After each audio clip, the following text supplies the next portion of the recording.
Halo, Assalamualaikum. Ibu, waalaikumsalam. Apa ada suaranya, Bu? Iya, saya terdengar. Mohon maaf nih, Ibu ganti laptop soalnya laptopnya yang Nggak- kemarin nggak bisa dipakai buat nge-Zoom. Iya, saya buka dulu ya, Bu. Baik, ya. Ini kelas 2B. Iya, Bu, kelas 2B, Bu. Baik, Ibu mulai ya. Bismillahirrahmanirrahim. Assalamualaikum warahmatullahi wabarakatuh. Selamat pagi semuanya. Terdengar suara Ibu? Suara Ibu terdengar? Dengar, Bu. Iya, Terdengar, baik. Bu. Ya, jumlah mahasiswa yang tergabung ada 39 dengan Ibu, berarti 38. Jumlah mahasiswa harusnya berapa? Ya, izin menjawab, Bu. Ada Ya, 39, Bu, untuk kelas 2 Banners. berarti masih ada satu orang yang belum hadir ya. Ya, baik, tapi karena waktu kita sudah berjalan ya. Baik, kita mulai saja untuk yang pertama ini kita akan membahas tentang asam perotan pada pasien dengan gangguan sistem pernafasan ya. Nah, ini mungkin kelompok berapa yang presentasi dulu? Kelompok tingkat kelompok berapa yang presentasi yang mendapat tugas? Kelompok 1, Ibu. Kelompok 1. Baik, saya persilakan kelompok 1 untuk mempresentasikan hasil diskusinya.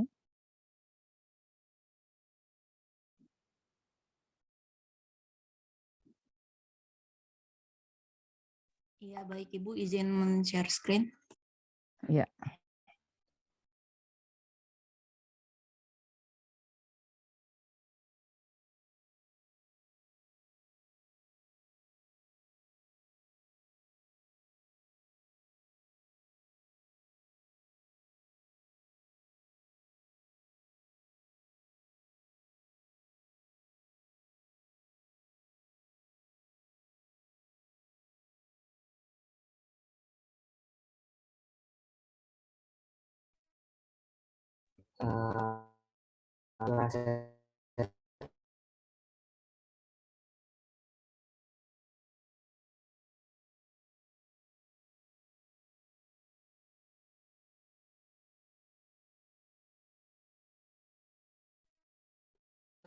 Assalamualaikum.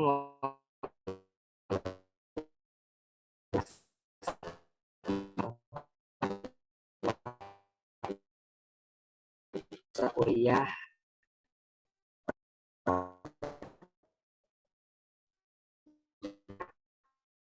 Suaranya mendayun-dayut ya. Patah-patah ya, Ibu? Iya, terpatah-patah suaranya. Bentar, Ibu.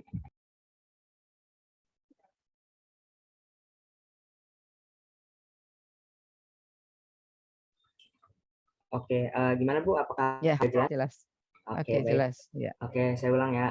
Assalamualaikum warahmatullahi wabarakatuh. Selamat pagi, salam sejahtera untuk kita semua. Waalaikumsalam warahmatullahi wabarakatuh. Yang terhormat Ibu Wartona selaku dosen mata kuliah keperawatan medikal bedah 1. Pada hari ini kami dari kelompok 1 akan mempresentasikan yaitu gangguan kebutuhan oksigen akibat patologi sistem pernapasan. Di sini kita TBC dengan efusi, pleura, dan pneumonia. Baik, mungkin next. Ya, di sini ada nama-nama kelompok 1, yaitu yang pertama ada Aidatul Fitria, kedua Syahining Rum, Amelia Cynthia Pasaribu, dan yang terakhir ini ada saya sendiri yaitu Amar Gifari Ramadan. Selanjutnya kepada teman-teman dipersilakan untuk memaparkan materinya. Baik, yang pertama tuberkulosis atau TBC. Next. Tuberkulosis atau TBC adalah penyakit infeksius atau penyakit menular yang terutama menyerang parenkim paru. Tuberkulosis dapat juga ditularkan ke bagian tubuh lainnya, termasuk meninges, ginjal, tulang, dan nodus limfa. Agens infeksius utama Mycobacterium tuberculosis adalah batang aerobik tahan asam yang tumbuh dengan lambat dan sensitif terhadap panas dan sinar ultraviolet, menurut Brunner dan Sudat tahun 2013. Penyebab dari TBC menurut Wim de Jong et al. Tahun 2005 atau Nur Arif dan Hardi Kusuma tahun 2015. Penyebab tuberkulosis adalah Mycobacterium tuberculosis. Ada dua macam Mycobacteria tuberculosis, yaitu tipe human dan tipe bovine. Next. Efusi pleura. Efusi pleura adalah pengumpulan cairan dalam ruangan pleura yang terletak di antara permukaan visceral dan parietal. Proses penyakit primer yang jarang terjadi, tetapi biasanya merupakan penyakit sekunder terhadap penyakit lain. Efusi pleura adalah kondisi paru bila terdapat kehadiran dan peningkatan cairan yang luar biasa di antara ruang pleura. Penyebab secara infeksi yaitu yang pertama tuberkulosis, yang kedua pneumonitis, yang ketiga absen paru, yang keempat perforasi esofagus, dan yang terakhir absen subfrenik. Penyebab secara non-infeksi. Yang pertama karsinoma paru, yang kedua karsinoma pleura, yaitu primer dan sekunder. Yang ketiga karsinoma mediastinum, yang keempat tumor ovarium, dan yang terakhir bendungan jantung, yaitu gagal jantung dan perikarditis konstriktiva.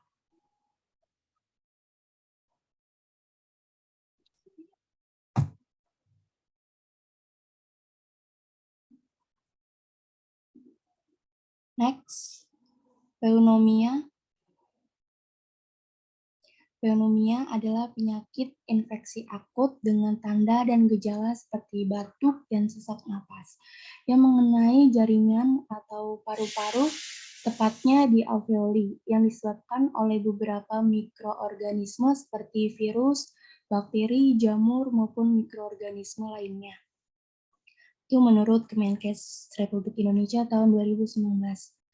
Penyebabnya yaitu disebabkan oleh beberapa mikroorganisme seperti virus, bakteri, jamur, maupun mikroorganisme lainnya seperti Staphylococcus, Streptococcus aeruginosa, influenza, Mycoplasma pneumonia, Candida albicans, dan benda asing lainnya.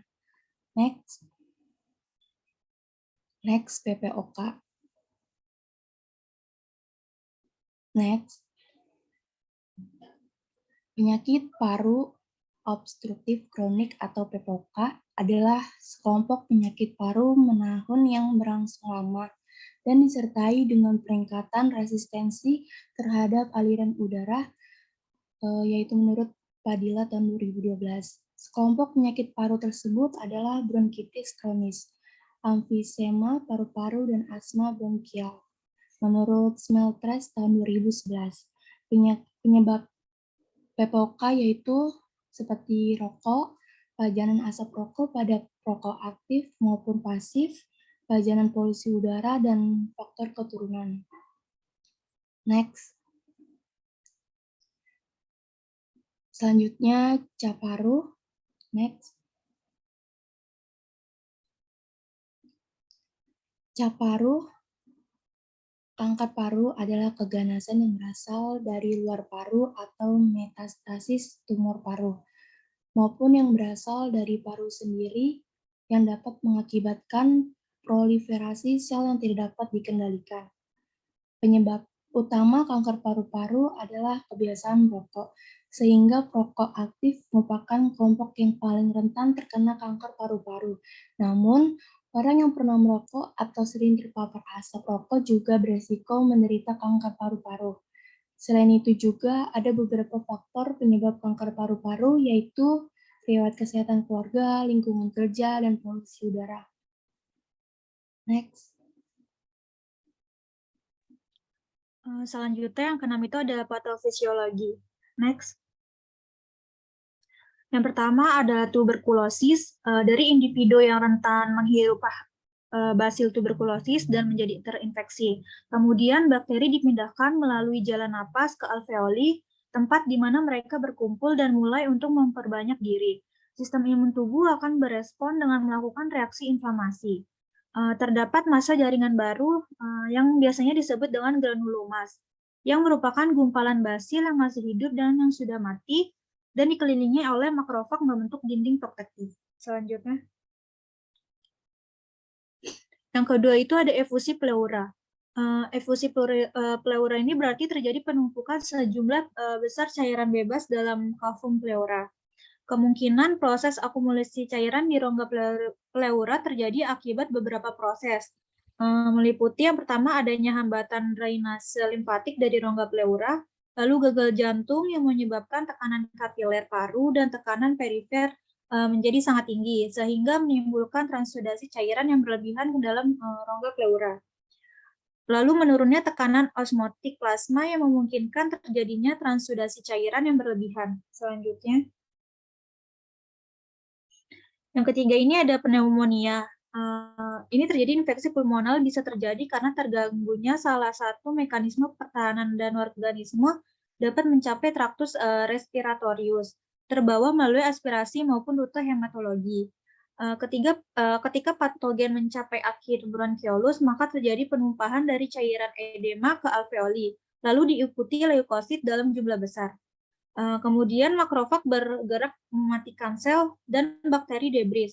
Sistem limfatik mampu mencapai bakteri sampai darah atau pleura visceral. Jaringan paru menjadi terkonsolidasi. Selanjutnya. Yang keempat ada PPOK. PPOK ini merupakan kombinasi antara penyakit bronkitis obstruksi kronis, emfisema, dan asma menurut Black 2014. Patologis penyakit tersebut yang pertama itu bronkitis obstruksi kronis merupakan akibat dari inflamasi bronkus yang merangsang peningkatan produksi mukus, batu kronis, dan kemungkinan terjadi luka pada lapisan bronkus. Yang kedua, emfisema. Emfisema adalah gangguan yang berupa terjadinya kerusakan pada dinding alveolus. Kerusakan tersebut menyebabkan ruang udara terdistensi secara permanen. Akibatnya aliran udara akan terhambat, tetapi bukan karena produksi mukus yang berlebih seperti bronkitis kronis. Yang ketiga ada asma. Asma melibatkan proses peradangan kronis yang menyebabkan edema mukosa, sekresi mukus, dan peradangan saluran nafas.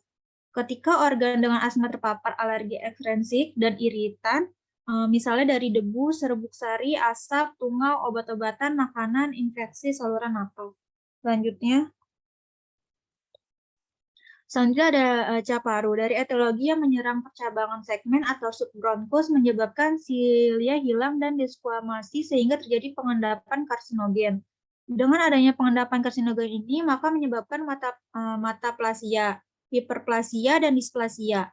Bila lesi perifer yang disebabkan oleh metaplasia, hiperplasia, dan displasia menembus ruang pleura, biasanya timbul efusi pleura dan bisa diikuti invasi langsung pada kosta dan korpus vertebra. Next. Yang ketujuh ini ada komplikasi. Selanjutnya. Komplikasi pada tuberkulosis yaitu yang satu pleuritis tuberkulosa, yang kedua efusi pleura, yang ketiga tuberkulosis miliar, yang keempat meningitis tuberkulosa.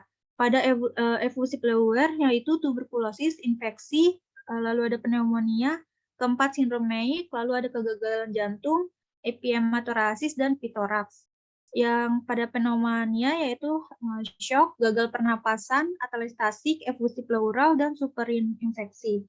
Selanjutnya. Pada PPOK terjadi infeksi saluran nafas, pneumotoraks, dipesmia seperti asma, hipoksemia, dan asidosis respiratori. Pada CA paru, efusi pleura ganas, superior vena cava syndrome, lalu ada obstruksi bronkus sama dengan atelektasis, lalu ada invasi ke dinding dada, hemoptisis, kompresi esofagus, lalu metastasis ke tulang, otak, ginjal, dan hati, dan yang terakhir itu kompresi sum tulang atau ekskomoterapi. Selanjutnya. Iya, lalu selanjutnya ada pemeriksaan diagnostik. Yang pertama tuberkulosis, yaitu satu tes kulit TB atau tes Mantoux, quantiferon, TB Gold, KFT, G tes 17. Yang kedua ada ronsen dada, lalu yang ketiga apusan hasil tahan asam dan kultur dahak. Lalu yang kedua efusi pleura. Pertama, pemeriksaan radiologi pada fluoroskopi maupun fototoraks PA. Kedua, biopsi pleura. Ketiga, pengukuran fungsi paru atau spirometri. Keempat, pemeriksaan laboratorium. Yang kelima, hemorrhagic pleura effusion. Lalu di sini ada asuhan keperawatan pada pasien dengan gangguan sistem pernapasan, yaitu efusi pleura. Kasusnya, seorang pasien perempuan, Nyonya A berumur 30 tahun, status sudah menikah, pekerjaan IRT, agama Islam, pernikahan terakhir SMA, alamat di Wisma Kusuma Indah. Pasien masuk rumah sakit pada tanggal 10 Agustus 2021, pukul 19, dengan nomor register 11.22.33 di ruangan Mawar nomor 1. Keluhan utama pasien sesak nafas dan batuk berdahak serta nafsu makan menurun. Diagnosis medis pasien adalah TB dengan efusi pleura. Pasien tampak pucat dan sesekali batuk. Pasien mengeluhkan batuk sejak 2 hari yang lalu.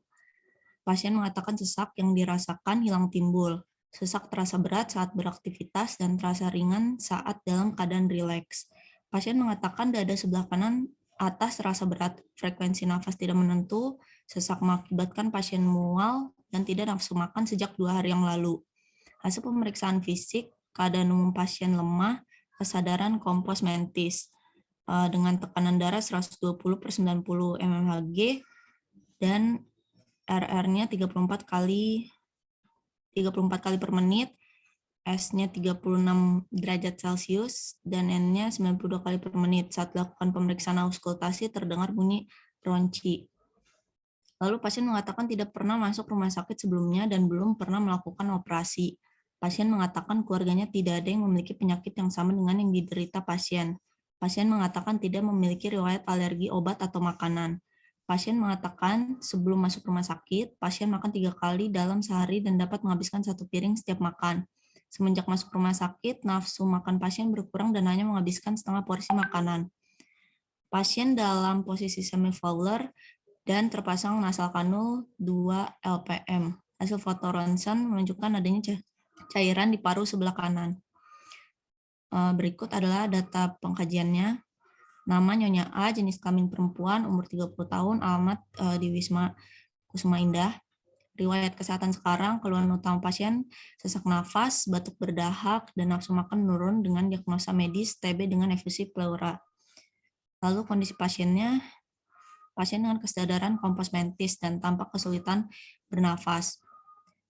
Riwayat kesehatan masa lalunya, pasien mengatakan tidak pernah masuk rumah sakit sebelumnya dan belum pernah melakukan operasi. Lalu riwayat kesehatan keluarga, pasien mengatakan keluarganya tidak ada yang memiliki penyakit yang sama dengan yang diderita pasien. Selanjutnya penata laksanaan medis, pasien dalam posisi semi-fowler dan terpasang nasal kanul 2 LPM. Data fokus, yang pertama riwayat kesehatan. Data objektifnya tidak ada.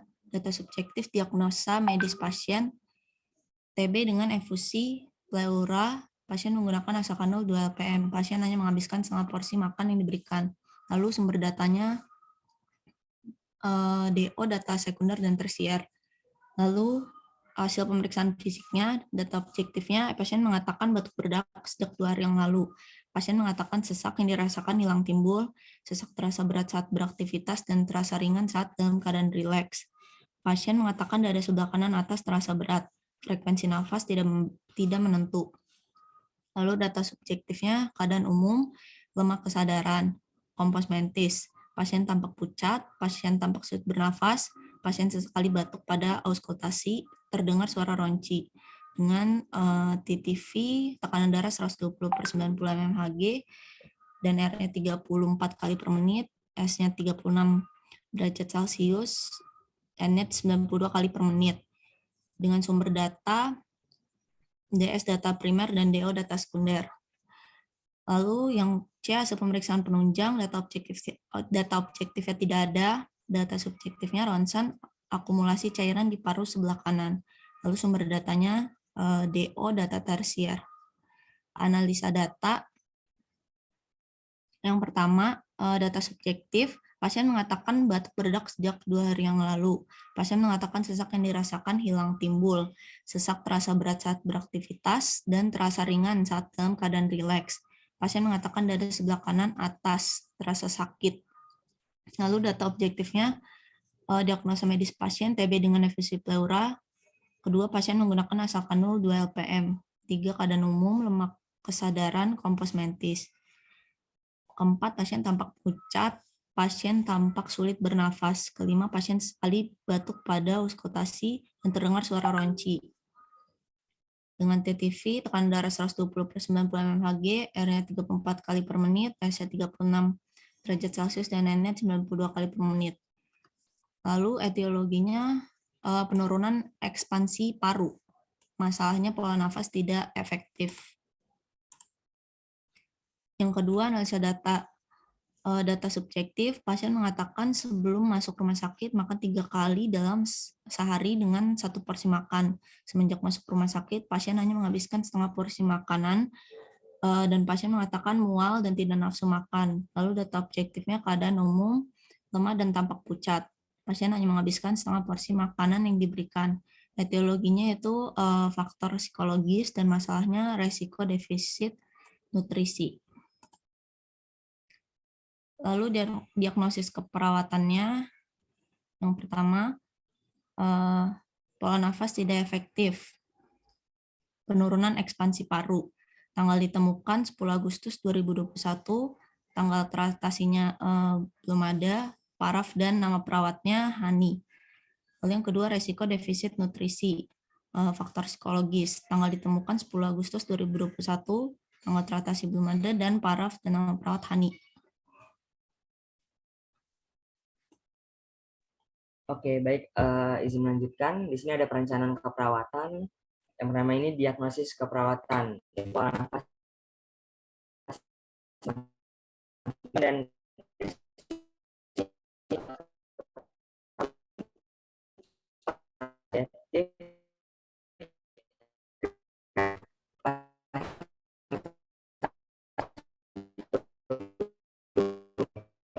Amar, suaranya terputus-putus ya, Mar? Atau di Ibu aja atau yang lainnya sama? Halo? Di Iya. kita juga putus-putus, Ibu. Oh Sama, iya, Bu. berarti ini sinyalnya ya. gimana? Apakah masih putus-putus, Bu? Sudah, Oke, sebelumnya maaf ya, Bu, sinyalnya nggak nggak apa-apa, stabil di sini. nggak apa-apa, nggak Oke, stabil mungkin sinyal. saya izin off cam ya, Bu, biar lebih stabil lagi. Iya, Ya, dilanjut ya. Di silakan. sini ada tidak ditemukan suara ronki pada auskultasi, tidak ada penggunaan alat bantu pernafasan. Lalu untuk rencana tindakannya ini terbagi observasi, yaitu monitor pola nafas, frekuensi kedalaman, dan usaha nafas. 2. Monitor bunyi nafas tambahan, misal gurgling, mengi, wheezing, ronki kering. 3. Monitor adanya sputum, yaitu jumlah, warna, aroma. Terapetiknya memposisikan pasien dengan posisi yang nyaman, fowler atau semi fowler. 2. Memberikan minuman hangat. Lalu untuk edukasinya mengajarkan pasien teknik batuk efektif. Untuk kolaborasi pemberian bronkodilator, ekspektoran, mukolitik jika perlu. Lalu ada rasional tindakannya. Untuk yang tadi observasi, yang pertama mengetahui pola nafas pasien yang mencakup frekuensi, kedalaman, dan usaha nafas pasien. 2. Mengetahui bunyi nafas tambahan. 3. Sekutu merupakan bahan yang dikeluarkan dari paru dan trakea yang dapat menghambat pernafasan. Untuk rasional tindakan pada terapeutik, posisi fowler atau semi fowler dapat meningkatkan ekspansi paru. Minuman hangat dapat melancarkan aliran darah.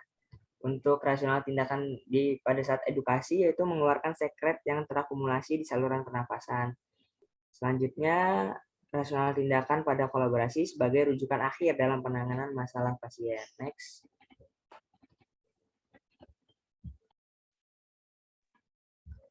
Selanjutnya nomor 2, diagnosis keperawatan, resiko defisit nutrisi berkaitan dengan faktor psikologis. Tujuan dan kriteria hasil. Setelah dilakukan tindakan keperawatan selama 1x24 jam, maka status nutrisi membaik dengan kriteria hasil, pasien tidak merasa mual, nafsu makan pasien meningkat, asupan makanan menjadi adekuat, pasien menghabiskan 1 porsi makanan. Lalu untuk rencana tindakannya, observasi, identifikasi alergi, dan intoleransi makanan. Kedua, identifikasi makanan yang disukai pasien. 3, identifikasi rasa mual, frekuensi, durasi, tingkat mual, dan daftar makanan yang menyebabkan pasien mual. Praktiknya, 1, menyajikan makanan secara menarik dan suhu yang sesuai. 2, memberikan makanan tinggi serat, kalori, dan protein. Lalu edukasinya mengajarkan pasien teknik batuk efektif. Lalu yang kolaborasinya ini, kolaborasi pemberian bronchodilator, ekspektoran, mukolitik jika perlu. Lalu untuk rasional tindakannya, yang pertama, mengetahui alergi dan intoleransi makanan. 2, mengetahui makanan yang disukai pasien. 3, mengetahui identifikasi, frekuensi, durasi, dan tingkat mual. Lalu yang selanjutnya, rasional tindakan pada saat terapeutik ini, makanan yang menarik dan suhu yang sesuai dapat meningkatkan nafsu makan pasien. 2, agar nutrisi terpenuhi. Yang selanjutnya ini ada mengeluarkan sekret yang terakumulasi di saluran pernapasan dan yang dikolaborasi rasional tindakannya sebagai rujukan akhir dalam penanganan masalah pasien. Next. Selanjutnya di sini ada implementasi keperawatan. Hari, tanggal, jam 11 Agustus 2021 pada jam 8. Tindakan dan respon. Monitor pola nafas. Respon subjektifnya ini pasien mengatakan sesak. Lalu untuk objektifnya pasien tampak sesak, terpasang nasal kanul, frekuensi nafas 34 kali per menit. Lalu selanjutnya monitor pada hari yang sama yaitu 11 Agustus 2021 pada jam 9 ini monitor bunyi nafas. Tambahan responnya subjektifnya tidak ada, lalu objektifnya terdengar suara rongki pada saat auskultasi. Selanjutnya tindakan dan respon, monitor adanya sputum. Respon subjektifnya ini, pasien mengatakan batuk berdahak sejak 2 hari yang lalu. Untuk objektifnya, sputum berwarna hijau dan berbau busuk. Next.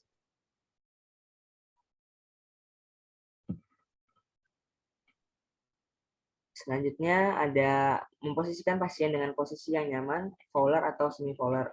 Respon subjektifnya ini, pasien mengatakan masih terasa sesak, objektifnya pasien tampak masih kesulitan bernapas. Lalu tindakan dan respon selanjutnya memberikan air hangat. Respon subjektifnya tidak ada, objektifnya pasien menghabiskan air hangat yang diberikan. Next. Selanjutnya ini untuk diagnosa keperawatan yang kedua. Tindakan dan responnya yang pertama, identifikasi alergi dan intoleransi makanan. Respon subjektifnya ini pasien mengatakan tidak memiliki alergi makanan. Objektifnya tidak ada. Selanjutnya, identifikasi makanan yang disukai pasien. Respon subjektifnya, pasien mengatakan menyukai hampir semua jenis makanan. Lalu untuk objektifnya tidak ada. Tindakan selanjutnya, identifikasi rasa mual. Respon subjektifnya, pasien mengatakan mual sejak 2 hari yang lalu. Objektifnya ini, pasien tampak lemas. Next. Nah, selanjutnya ini ada monitor pola nafas. Respon subjektifnya pasien mengatakan masih sedikit sesak, objektifnya pasien tampak sesak, frekuensi nafas 28 kali per menit. Selanjutnya ada monitor bunyi nafas tambahan, respon subjektifnya tidak ada, objektifnya ini terdengar suara rongki pada saat auskultasi. Selanjutnya monitor adanya sputum, respon subjektifnya ini pasien mengatakan batuk berdahak sejak 2 hari yang lalu, objektifnya sputum berwarna hijau dan berbau busuk. Next.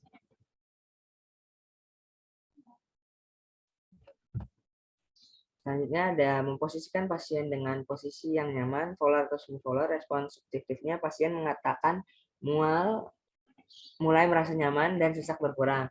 Objektifnya ini pasien tampak masih sedikit kesulitan bernapas. Lalu selanjutnya memberikan air hangat. Subjektifnya tidak ada, objektifnya pasien menghabiskan air yang diberikan. Tindakan dan respon selanjutnya itu mengajarkan pasien teknik batuk efektif. Responnya ini subjektifnya pasien mengatakan batuk berkurang, objektifnya pasien tampak paham. Selanjutnya, di sini ada memberikan makanan yang disukai pasien dengan tetap memperhatikan keseimbangan gizi dan kalori. Respon subjektifnya tidak ada, objektifnya pasien menghabiskan 1 porsi makanan yang diberikan. Next. Lalu selanjutnya ini ada evaluasi keperawatan. Untuk diagnosis keperawatan pola nafas tidak efektif berkaitan dengan penurunan ekspansi paru. Untuk subjektifnya ini pasien mengatakan sesak nafas dan batuk berkurang. Objektifnya ini pasien tampak masih sedikit kesulitan untuk bernafas, kedua masih terdapat sputum ketika pasien batuk, ketiga terdapat bunyi rongki pada saat auskultasi. Lalu untuk asesmennya ini satu masalah belum teratasi. Untuk planning ini intervensi dilanjutkan. Selanjutnya, untuk resiko defisit nutrisi berkaitan dengan faktor psikologis, untuk evaluasinya ini, subjektifnya pasien mengatakan nafsu makannya sudah kembali, objektifnya pasien menghabiskan 1 porsi makanan yang diberikan, lalu asesmennya ini status nutrisi teratasi, plannya intervensi. Ya, Kak. Yang ini. Ya, kenapa Ibu? Enggak. Ada teman yang nanya. Oh ya, maaf Bu. Selanjutnya, next. Oke, terima kasih. Mungkin sekian pemaparan materi dari kelompok 1. Selanjutnya kami buka sesi tanya jawab. Ada teman-teman yang ingin bertanya, dipersilahkan. Ya, baik, terima kasih kelompok 1 atas pemaparannya. Dari rekan-rekan kelas 2 Banners, apakah ada yang ingin ditanyakan? Dipersilakan untuk raise hand.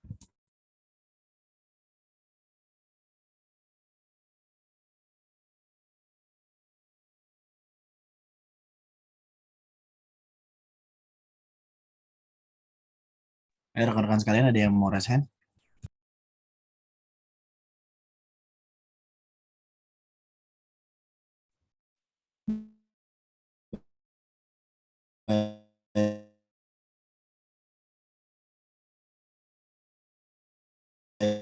Kasusnya banyak ya. Baik, dengan Kasusnya ada Widowati, berapa tuh? waktu dan tempat dipersilakan. Baik, terima kasih sebelumnya Faris izin masuk Ibu. Saya Iya, silakan.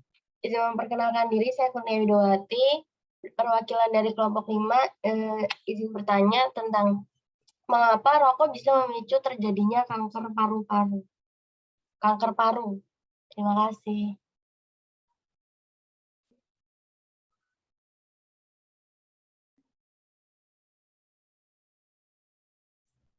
Oke, dilanjut. Apakah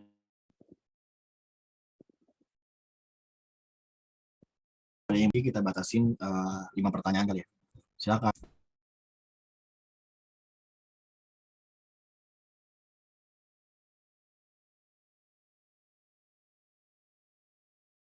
Ya, silakan, tidak, waktu dan tempat dipersilakan.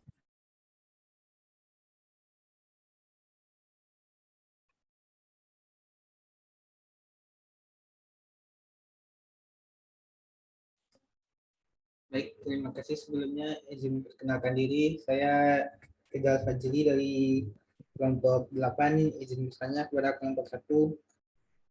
Tanya itu mengapa komplikasi pada pneumonia dapat menyebabkan efusi pleura dan begitu juga sebaliknya. Terima kasih.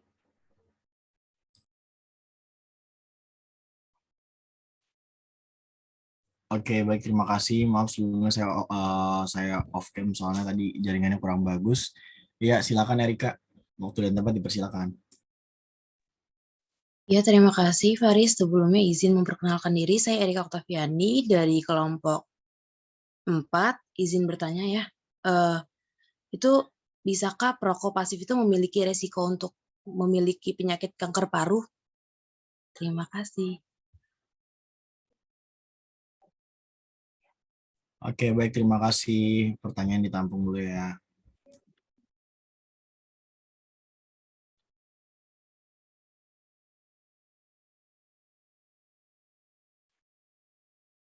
Baik, karena sudah 3 pertanyaan dari kelompok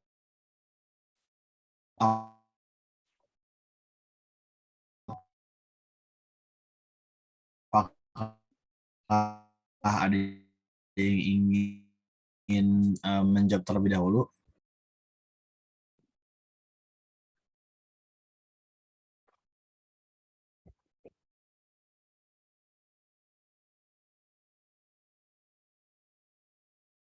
Baik, dari kelompok mungkin bisa dijawab terlebih dahulu.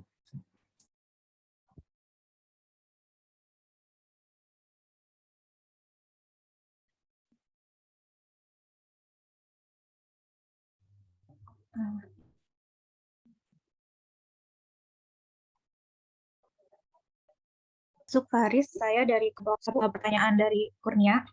Tadi kan pertanyaannya mengapa rokok bisa memicu terjadinya kanker paru ya? Benar, Raisa. Jadi tuh ketika seseorang menghirup asap tembakau, itu tuh ada ribuan bahan kimia tuh masuk ke paru-paru. Dan banyak dari bahan kimia ini tuh berpotensi merusak DNA di sel paru-paru. Lalu tubuh kan akan bekerja untuk memperbaiki kerusakan yang dilakukan oleh bahan kimia ini nih. Tetapi seiringnya waktu, merokok tuh dapat menyebabkan lebih banyak kerusakan daripada yang dapat disembuhkan oleh tubuh. Akhirnya kondisi ini dapat menyebabkan pembentukan sel kanker. Lalu menghirup asap rokok itu atau tembakau itu juga dapat merusak kantung udara kecil yang disebut alveoli di paru-paru ini. Kantung udara mikroskopis ini adalah pusat dari pertukaran gas sistem pernapasan. Mereka memindahkan oksigen ke dalam darah dan mengeluarkan karbon dioksida saat seseorang menghembuskan napas. Maka seiringnya waktu, kerusakan pada alveoli ini di paru-paru dapat menyebabkan penyakit paru obstruktif kronis. Begitu Mia, atau apakah terjawab? Baik, Kaisa, sudah terjawab. Terima kasih. Sama-sama. Oke, baik. Baik, 2 pertanyaan lagi dari kelompok. Apakah ada yang ingin menjawab?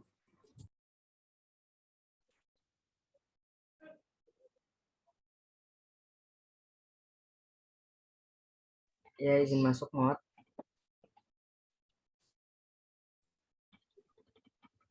Ya, izin, Mod. Ya, silakan. Ya, sebelumnya terima kasih atas kesempatannya moderator dari kelompok 1. Izin menjawab ya pertanyaan dari Ridal. Tadi kan pertanyaannya adalah mengapa komplikasi pneumonia dapat menyebabkan efusi pleura, begitu juga sebaliknya.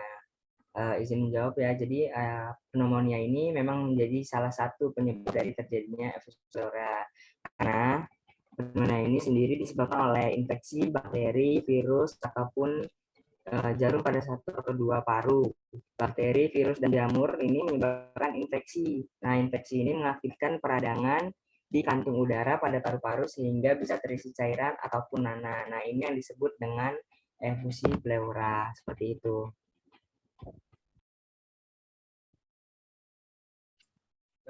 Baik, terima kasih kepada Amar atas jawabannya. Baik, 1 pertanyaan lagi. Apakah kelompok ada yang ingin menjawab?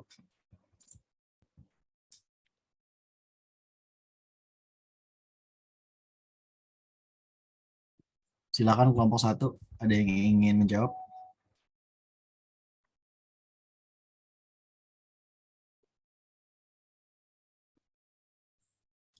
Iya, izin masuk moderator. Silakan, Amel. Iya, izin menjawab pertanyaan Erika. Tadi pertanyaannya, bisakah perokok pasif memiliki resiko kanker paru? Benar ya, Erika? Iya, izin Amel. Iya, benar Amel.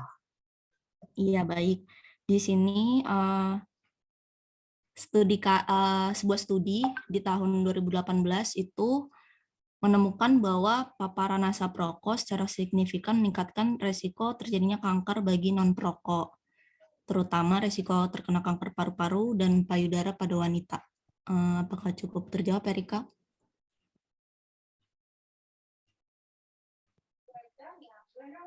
Sudah cukup Amel, terima kasih. Ya.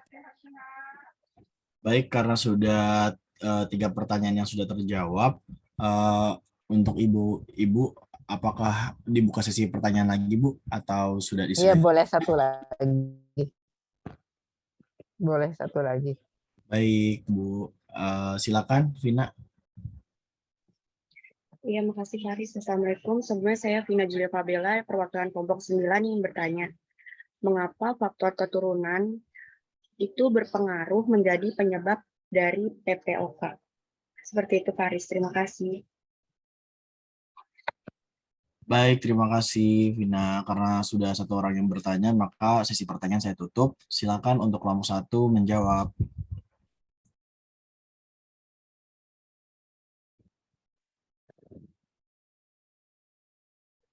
Halo kelompok 1, ada yang bisa menjawab?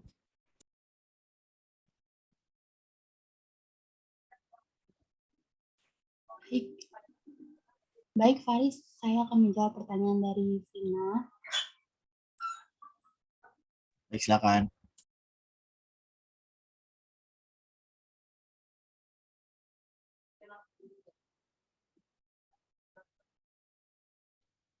Silakan, Aida tuh.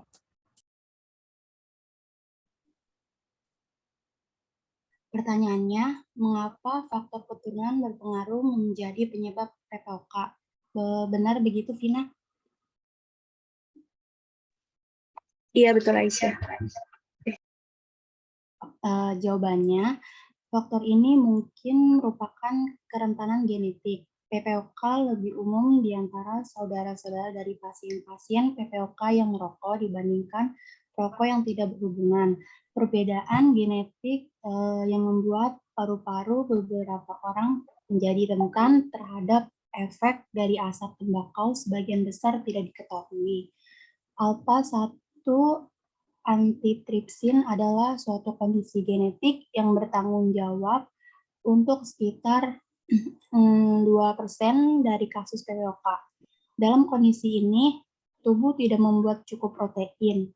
Alpha antitripsin melindungi paru-paru dari kerusakan yang disebabkan oleh enzim protease seperti elastase dan tripsin yang dapat dirilis sebagai hasil dari respon inflamasi terhadap asap tembakau. Apakah sudah terjawab, Vina? Iya, sudah Pipit, makasih. Baik, terima kasih kembali.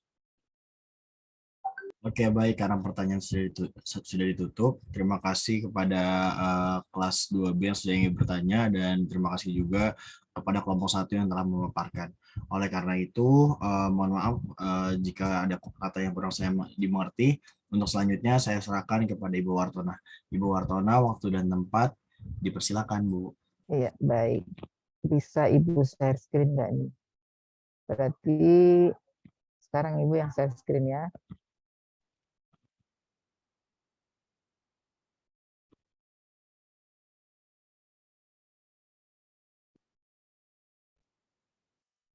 Terlihat PPT Ibu? Terlihat Ibu. Lihat, Bu. Baik. Ya. Baik.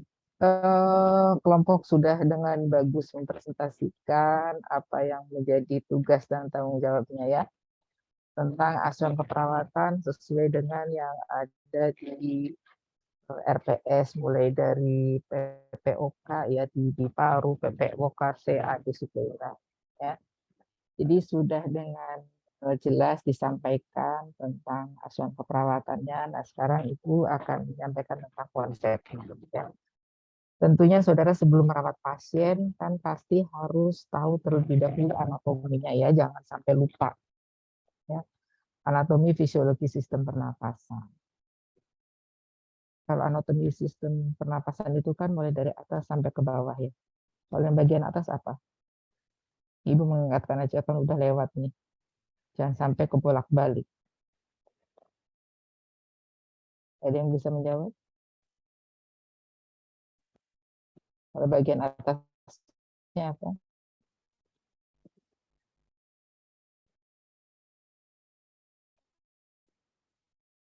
Halo, terdengar suara Ibu?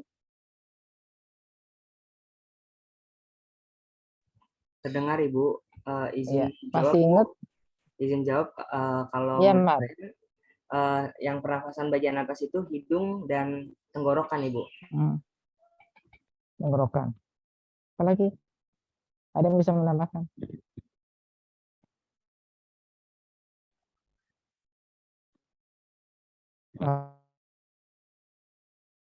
Ini udah lewat nih kayak gini nih. Ini makanya gue cuma review aja nih. Kalau bagian bawah,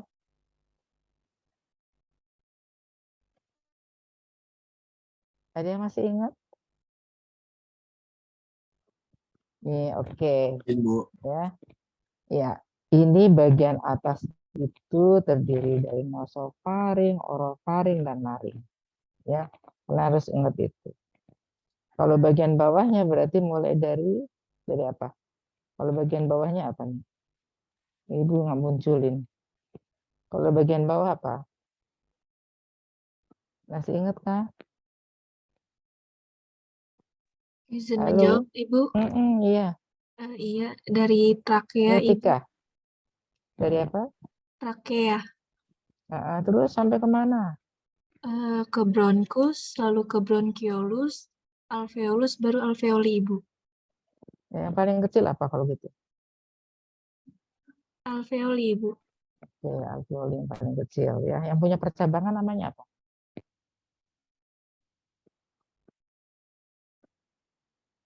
Bronkus, Ibu. Bronkus. Ya, ada kiri dan kanan. Karena paru-paru kita ada dua, ya, kiri dan kanan. Nah, lapisannya nih. Yang sebelah kanan ada berapa lapis? Ibu ngingetin aja nih.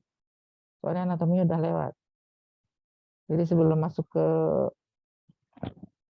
asuhannya harus tahu dulu anatominya. Paru-paru sebelah kanan ada berapa lapis?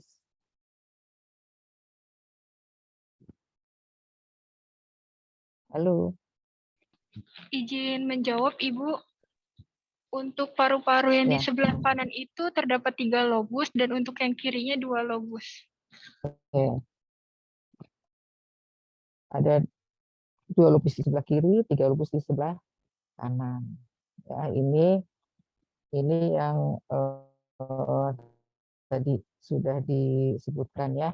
Ya, baik, kita sekarang masuk ke pernafasan ya.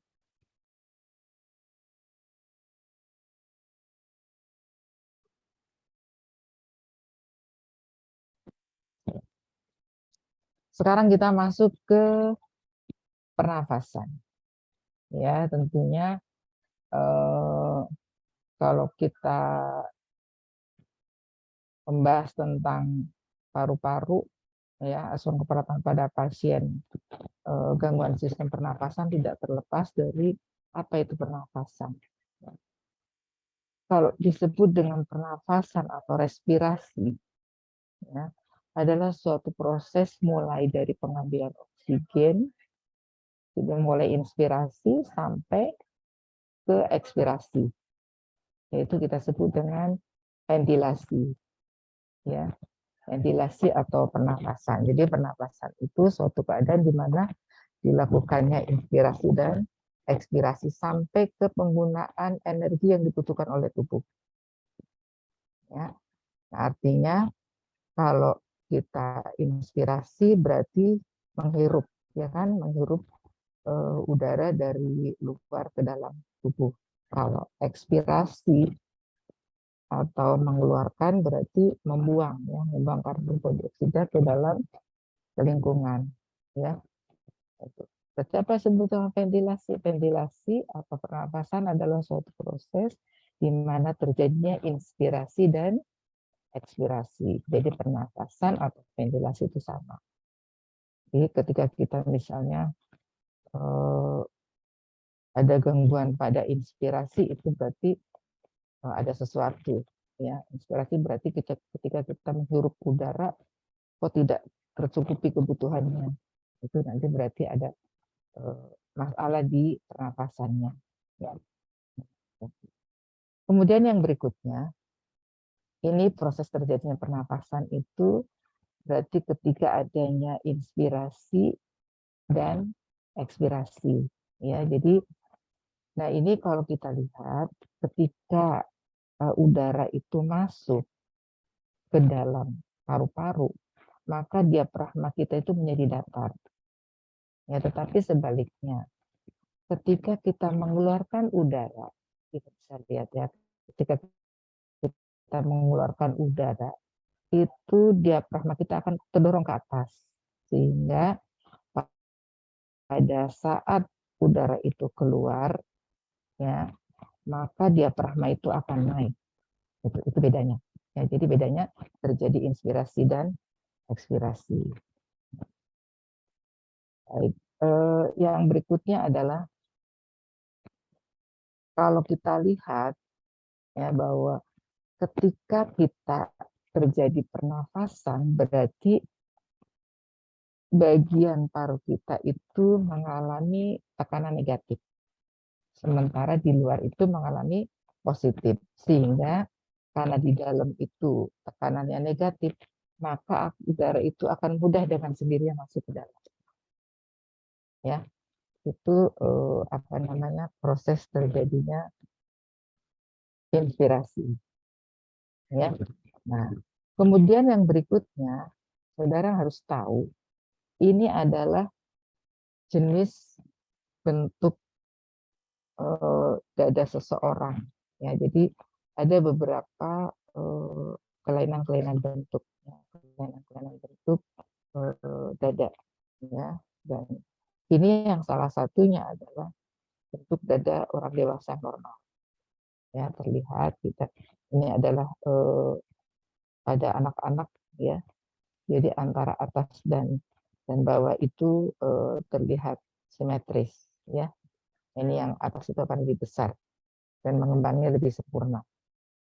Ya, ini adalah bentuk dada yang normal. Tetapi ada juga bentuk-bentuk dada yang abnormal. Nah, ini di beberapa orang ada seperti bentuk dada seperti ini.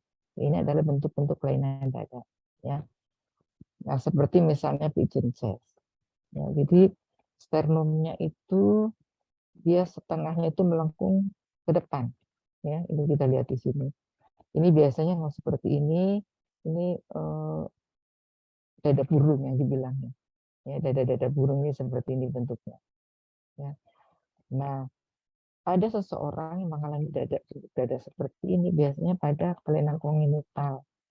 Ya, pada kelainan kongenital itu terjadi, tapi tidak semua orang yang mengalami dada burung itu terjadi penyakit rickettsia. Bisa juga karena kelainan kongenital. Memang dari lahirnya sudah bentuknya seperti itu. Ya. Kemudian yang berikutnya adalah untuk dada funnel chest. Ya, jadi bagian atas sternumnya itu, ya, sini agak cekung ke dalam, ya, cekung. Ini kita lihat di sini, ya, ini bentuk dada seperti ini juga termasuk kelainan bentuk, ya, kelainan bentuk kongenital. Dan nanti pada saat saudara melakukan pemeriksaan fisik, salah satunya inspeksi, itu kita lihat adalah bentuk-bentuk dada. Ya. Kemudian yang berikutnya adalah bentuk dada flat chest. Kalau flat chest itu berarti bentuk dada yang antara diameter anterior posteriornya itu hampir sama, ya. Ini ya, hampir sama antara atas dan bawah. Ya. Ini namanya flat chest. Ya. Kemudian yang berikutnya adalah bentuk dada barrel chest. Ya. Adalah bentuk dada barrel chest di mana diameter anterior posteriornya itu memanjang. Nah, jadi kita lihat dari sampingnya itu datar, ya. Kita bisa lihat itu dari samping itu datar. Jadi bagian depan itu rata. Ya. Ini namanya barrel chest. Jadi memanjang di bagian anterior posteriornya. Kemudian yang berikutnya adalah pada saat kita melakukan inspeksi dada, kita juga akan bisa kita lihat itu bentuk kelainan dada. Salah satunya adalah bagian tulang belakangnya adalah terjadi skoliosis, skoliosis vertebra. Ini kelainan bentuk skoliosis itu yang terlihat banget, tetapi nanti ada juga yang kelainan bentuk skoliosisnya itu yang ringan, jadi hampir tidak terlihat. Ya. Ini salah satu jenis-jenis kelainan daripada bentuk dada. Ya. Kemudian yang berikutnya adalah bentuk dada seperti ini namanya kifosis. Kifosis kalau tadi itu agak melengkung ke samping kiri kanan bisa ya, bisa ke kiri, bisa ke kanan. Kalau ini adalah kiposis itu gibas ya, jadi dari bisa dari tulang belakangnya itu mengalami cenderung ke belakang ya. Kalau ini, kalau kiposis kan tadi apa namanya? Kalau skoliosis kan tadi ada lengkungan ya.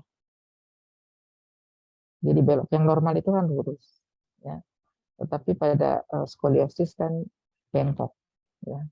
Nah, kalau pada kiposis itu dia cenderung ke arah gembung ya.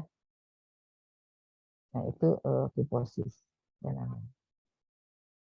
Kemudian ada lagi bentuk lagi, satu lagi yang lordosis. Ini ini lordosis nggak masuk ke sini ya, Ibu belum masuk ke sini. Ada lagi bentuk lordosis. Lordosis itu kebalikan dari ini. Kalau ini ke depan, kalau lordosis ke belakang. Ya, ini kebalikannya. Kemudian kalau kita lihat, kalau kita mengkaji pernafasan, berarti kita mesti tahu pernapasan yang normal dulu pada orang dewasa. Kita harus tahu dulu pernapasan yang normal. Tanpa kita mengenal pernapasan frekuensinya berapa, kita tidak tahu nanti apakah pasien ini termasuk pernapasan normal atau tidak. Pernapasan yang normal pada orang dewasa itu berkisar antara 14 sampai 20 lah maksimal. Ini 18 maksimal sampai 20 ini pernapasan yang normal pada orang dewasa. Sementara pada anak-anak itu bisa sampai 44 kali per menit itu frekuensi dalam 1 menit. Kalau pada orang-orang tertentu yang mengalami gangguan pada pernapasan, jangan dihitung dalam 1 menit ketika kita menghitung pernapasan. Ya, sama juga dengan nadi. Menghitung nadi juga demikian. Ketika pada seseorang yang mengalami gangguan pada jantung, jangan menghitung nadi hanya 1/4 menit, termasuk menghitung pernapasan. Harus full 1 menit. Itu beda. Tetapi pada orang yang normal, menghitung pernapasan, menghitung nadi, boleh 1/4 menit. Tinggal dikalikan 4. Ya. Nah, itu dalam kondisi tertentu. Nah, ini adalah salah satu bentuk-bentuk atau jenis pernapasan abnormal. Ya. Jenis-jenis pernapasan abnormal salah satunya adalah dyspnoe. Dyspnoe, ortopnoe, ya. Dyspnoe itu apa? Dyspnoe itu berarti keluhan yang objektif di mana orang itu akan merasakan susah untuk bernapas. Ya. Jadi susah atau sesak untuk bernapas. Ini biasanya yang terjadi ketika seseorang yang sedang exercise, misalnya pada pasien obesitas, ya pada orang dengan obesitas, pada orang dengan penyakit jantung atau penyakit paru. Nah, ini mengalami sesak ketika bernapas, termasuk orang-orang yang mengalami anemia. Ya, orang anemia juga bisa mengalami sesak napas. Itu kan sesak napas. Kenapa? Karena orang anemia itu kadar oksigennya itu rendah. Ya, sehingga pasien itu mengalami kesulitan untuk bernapas. Nah, ini adalah jenis-jenis pernapasan abnormal. Nah, kemudian yang kedua itu adalah ortopnoe. Ortopnoe itu posisi sesak napas ketika dia itu posisinya tidur.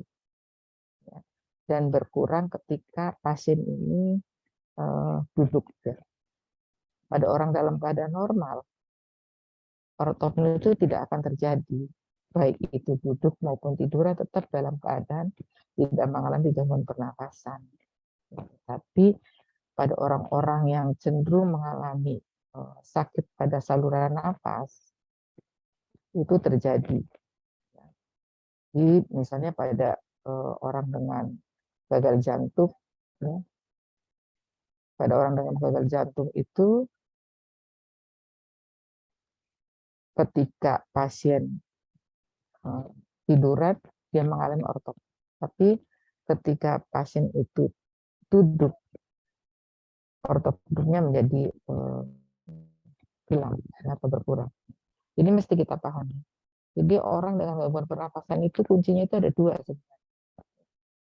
Orang dengan gangguan pernapasan itu bisa karena jantung, bisa karena paru. Ya, itu jadi kalau misalnya orang itu mengalami sesak, jangan langsung Anda vonis, oh ini penyakit paru, belum tentu. Bisa juga akibat dari gangguan pada jantung. Ya, jadi ada dua yang menyebabkan seseorang itu mengalami gangguan nafas, jantung atau paru. Ya, tergantung nanti hasil pemeriksaan selanjutnya, baik itu inspeksi, palpasi, dan auskultasi termasuk pemeriksaan penunjang. Ya. Nah, kemudian yang berikutnya adalah jenis pernapasan Kussmaul, ya, atau Kussmaul breathing. Seperti apa? Jadi pernapasan ini biasanya pernapasan yang cepat dan dalam. Pernapasan cepat dan dalam biasanya pada pasien-pasien dengan asidosis metabolik terjadi pernapasan Kussmaul.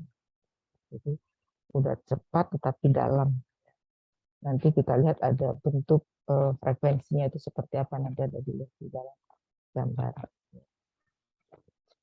Kemudian yang berikutnya adalah pernapasan diot. Ya, pernapasan diot itu pernapasan yang tidak teratur. Ya, biasanya kalau pernapasan diot itu pada pasien-pasien yang mengalami trauma, ya, trauma kapitis yang mengakibatkan gangguan pada pernapasan. Nah, ini pernapasan jadi tidak teratur. Kalau pernapasan diot itu pernapasan yang tidak teratur. Kemudian yang kelima adalah Cheyne-Stokes, ya. Cheyne-Stokes itu atau Cheyne-Stokes breathing itu berarti pernapasan yang cepat kemudian disertai dengan apnea. Nah, tapi nanti bernapas kembali. Gitu. Jadi ada jeda beberapa menit atau detik, ya, bukan menit, detik, kemudian dia bernapas kembali. Itu Cheyne-Stokes. Ya. Ini penjelasan yang Ibu tadi, ya. Ini jadi tadi seperti yang Ibu sampaikan bahwa penyakit gangguan pernapasan itu bisa karena jantung, ya, bisa atau karena memang gangguan pada pernapasan itu sendiri. Nah, ini adalah bentuk-bentuk tadi, ya. Ini kalau yang normal, ya. Kalau normal itu kita lihat teratur, ya. Irama itu teratur banget. Itu kalau normal. Tetapi jangan lupa, pernapasan itu bisa diatur oleh kita. Makanya kenapa pada orang yang pasien dirawat, kalau kita mau mengukur pernapasan, usahakan pasiennya nggak boleh tahu. Ya, karena pernapasan itu bisa diatur, kita sendiri bisa ngatur pernapasan kita. Kadang saya pura-pura pernapasan sesak, bisa kan? Diatur bisa nggak? Bisa. Ya, bisa diatur oleh kita. Misalnya kita lagi kesel sama orang. Ini biasanya sering terjadi ketika kita tinggal di asrama. Ya, kita tinggal di asrama, kalau kesel sama orang itu teriak terus seperti orang nyesek, nanti bu asramanya bingung datang. Cubit aja yang kuat. Ya, pasien itu sering terjadi karena itu kebetulan pernah jadi penghuni asrama, ya, pernah jadi ibu asrama juga, ini seringkali terjadi nih kayak gini, masalah-masalah begini. Ya. Nanti ternyata setelah ada intervensi begitu, dia pernapasan kembali normal, sakit ibu, nanti normal lagi itu kayak gitu. Ya. Kalau orang nggak ini kan nanti tiba-tiba ke rumah sakit, padahal sebenarnya pernapasannya adalah normal, disangkanya apnea, gitu kan. Jadi reguler tuh, iramanya teratur. Ini untuk pernapasan. Ya. Kalau yang beradipno itu kan lambat, pernapasnya lambat, lama. Ya, makanya dalam 1 menitnya hanya 12 kali. Ini kurang dari 12 kali. Jadi pernapasan itu lambat. Jadi di bawah. Kalau tachypno itu kebalikannya, sama dengan bradikardi atau takikardi, ya. Kalau kardi itu kan ya, jantung.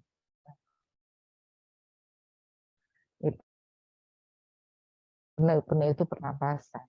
Ya.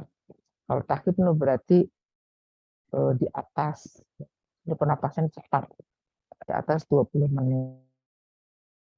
Yang di atas 20 berarti di atas rata-rata normal. Nah, ini yang hiperventilasi. Kalau hiperventilasi itu apa namanya? Pernapasannya dalam, ya, tapi cepat. Pernapasannya dalam. Ini terjadi hiperventilasi. Nah, kemudian ini yang suara ini yang sinking ya. Kalau yang sinking itu biasanya frekuensi napasnya juga dalam, tapi nanti sebentar-bentar itu akan terjadi apa namanya? Pernapasan yang agak lambat ya. Tapi tiba-tiba lambat, jadi irregular iramanya. Jadi hampir mirip dengan Chinese Stokes. Yang Chinese Stokes juga begitu. Tetapi kalau pernapasan Kussmaul, itu cepat dan dalam. Pernapasan cepat dan dalam. Kalau kita lihat. Itu tadi, kemudian kalau yang biot, itu frekuensinya seperti ini. Jadi iramanya irregular, kadang-kadang terhenti. Kadang-kadang terhenti, kemudian bernapas kembali. Ada lebih kurang 30 detik tadi ya. Jadi, berhenti, kemudian dia akan bernapas kembali. Ini adalah bentuk dari jenis-jenis pernapasan. Nanti kita lihat nanti ini langsung di pasien itu ada seperti ini gambaran begini. Ya. Kalau kita nanti kalau di persahabatan di ruang pernapasan, ya. Bisa disoka gitu ya. Itu khusus pernapasan. Kalau di persahabatan itu kan memang dikenal paru-parunya, ya. Jadi itu banyak kasus-kasus. Nah, sekarang setelah kita lihat gambarannya, kita akan tahu bagaimana cara pemeriksaannya. Pertama, dan kita tidak lepas dari inspeksi. Kalau pertama kan kita berarti anamnesa. Bisa terlebih dahulu, bisa kalau anamnesa atau autoanamnesa, ya bisa dengan pasien langsung, bisa juga dengan keluarga. Kalau pasiennya sadar, pasien langsung. Ya, tapi kalau pasiennya tidak sadar, bisa dengan keluarga atau orang yang mengantar. Jadi ketika ada keluarga yang mengantar, pasien tidak sadar, ya berarti dengan anggota keluarga yang mengantar anamnesanya. Artinya riwayat dia bisa masuk ke rumah sakit itu gambarannya seperti apa yang terjadi, keluhan-keluhan seperti apa. Nah, ini yang harus dikuasai adalah konsep penyakit. Kalau seperti ini, kalau anamnesa berarti Anda harus kuasai adalah proses penyakitnya, ya. Jadi jangan sampai nanti ketika kita anamnesa mengarahkannya itu kemana-mana. Ketika kita mau mengarahkan anamnesa kepada pasien yang anamnesa itu kita lihat itu dari wawancara itu kita bisa dapatkan. Contoh misalnya pada orang-orang dengan TB paru, ada keluhan misalnya. Yang dirasakan apa? Dia misalnya ada demam, kemudian ada batuk, kemudian apalagi misalnya ada disertai dengan dahak, ada juga misalnya ada keluar keringat dingin. Nah, itu kita berarti mengarahnya jangan-jangan pasien itu ke arah TB paru, demamnya juga ada. Hanya pasien ke arah TB paru. Kemudian kita lihat dari inspeksi misalnya. Inspeksi itu kita lihat dari mulai pasien itu datang. Datang itu kita bisa lihat postur. Postur tubuh seseorang dengan TB paru itu kelihatannya agak berbeda. Satu, misalnya posturnya itu kurus. Ada penurunan berat badan, pasiennya kurus. Kemudian yang kedua, lihat dari pundak itu ada naik ke atas karena apa? Karena dia itu sering batuk. Ya. Jadi klavikulanya itu dia akan kedorong ke atas. Ya, itu kita bisa lihat dari postur. Jadi ketika pada saat pasien datang diinspeksi itu kita bisa curiga ke situ. Baru kita melihat kondisi yang lainnya. Makanya tadi Ibu sampaikan bahwa pada saat kita anamnes, kita harus kuasai konsep penyakitnya supaya kita lebih mengarah. Ya, jadi apa yang kita tanya itu lebih mengarah sesuai dengan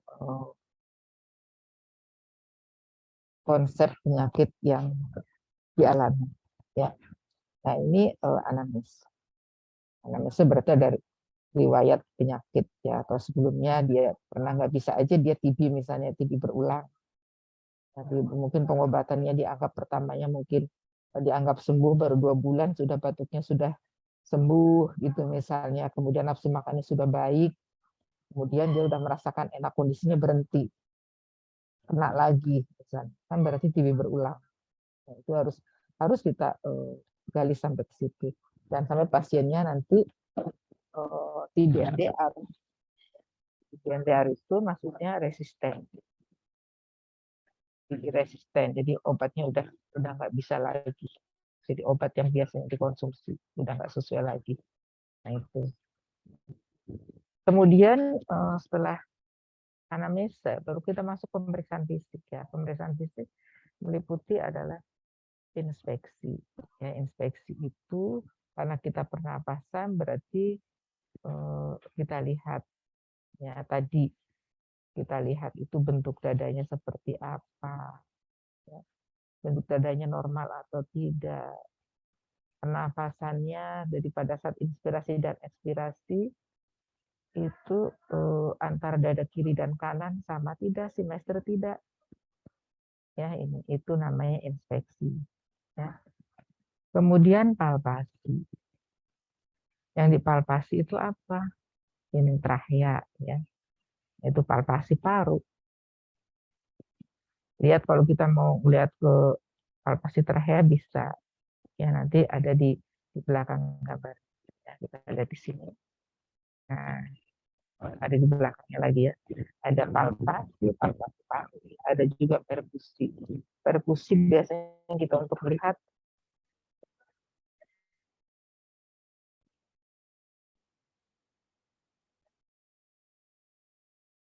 nah, kalau untuk perkusi berarti kita bisa melihat adalah adanya traktir primitus ya. Jadi bisa kita lihat juga selain traktir primitus juga kita bisa lihat adanya bunyi-bunyi yang dihasilkan. Ya, kalau perkusi kan ketuk ya. Bisa juga kita lihat bunyi-bunyi yang dihasilkan dari pernapasan yang kita dapat ya, dari dinding-dinding dada yang kita dapatkan seperti apa. Contoh misalnya di sini. Jadi bunyi yang dihasilkan itu bisa sonor ya. Sonor itu berarti pernapasan yang normal. Ya. Jadi bunyi napas normal adalah apa? Bunyi napas yang normal? Sonor ya. Kemudian kalau hipersonor berarti ini bunyi itu lebih melenting ya. Berarti banyaknya udara. Ya, sementara kalau redup berarti biasanya ini ada sedikit cairan. Nah, itu punya redup beda. Ya. Kalau pekak biasanya ada massa. Ya. Ini kita bisa lihat dari apa yang didapatkan dari hasil perkusi kita. Kemudian, nah ini tadi strateginya tadi ya, ini untuk kita melihat kelenjar getah benih. Ya. Nah, atau ada nggak nih kemiringan dari trachea? Jadi seseorang yang PPOK biasanya ada. Ini mengalami kemiringan dari tracheanya. Nah, itu kita cara pemeriksaannya. Ini nanti mungkin waktu di lab ya. Nanti kita akan lakukan. Nah, ini pemeriksaan palpasi tadi yang Ibu sudah jelaskan. Kemudian yang berikutnya adalah ini. Ya.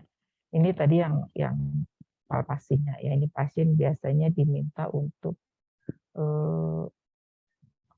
disuruh untuk membunyikan suruh 77777. Nah, itu yang dirasakan itu apa itu? Itu biasanya untuk primitus ya. Tapi primitus itu nanti. Nanti kita bisa lihat waktu di laboratorium. Sementara yang di sebelah kiri, ini biasanya kita untuk melihat adakah kesimetrisan antara rongga torak yang kiri dan yang kanan. Nah, ini bisa saja kalau ada fraktur pada rongga torak di sebelah kiri atau kanan, biasanya yang normal duluan, baru nanti yang fraktur itu menyusul, ya, mengikuti. Itu ini pada saat kita palpasi atau pada saat kita inspeksi juga kita bisa lihat gitu, ya. Ini bisa kita pemeriksaan palpasi. Ya. Kemudian yang berikutnya adalah tadi yang Ibu sebutkan, pemeriksaan Fremitus, ya, yang mengucapkan 77, nanti bandingkan ya, getarannya itu antara kiri dan kanan. Ini adalah penempatan ketika kita ini getarannya, ya, kita lihat. Ini untuk melihat hasil pemeriksaan paru-parunya. Jadi bergantian, jadi secara menyilang kiri sebelah kanan, ya, sampai ke paru-paru bagian bawah, dari mulai apex sampai ke bagian bawah. Nah, itu nanti kita lihat pada saat lab nih. Nah, ini traktir Fremitus yang tadi Ibu sudah jelaskan. Ini pemeriksaan perkusi juga tadi sudah Ibu jelaskan tadi, ya, mulai dari sonor, hipersonor. Nah, ini secara kilas gambarannya.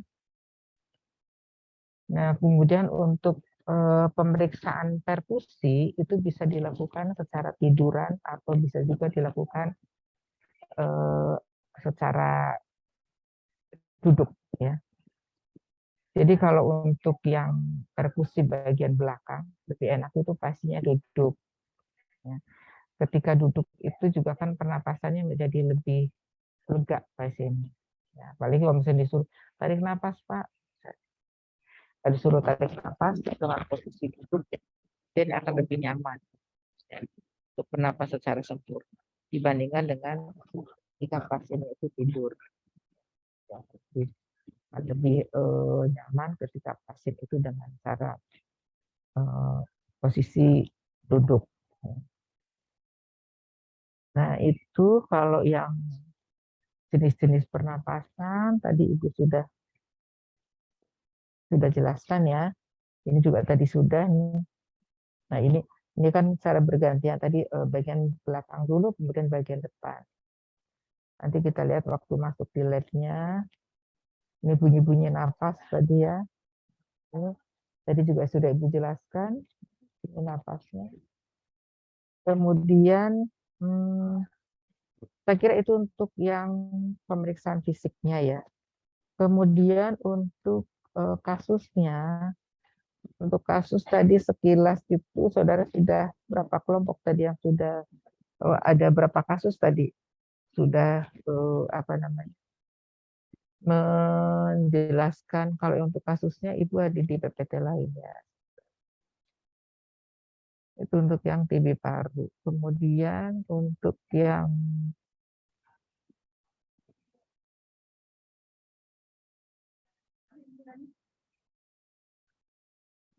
ini yang ada kasusnya di sini.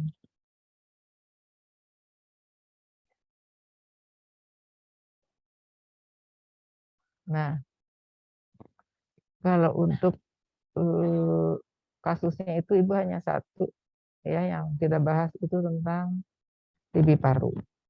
Ya, ini TB paru itu penyakit yang umum.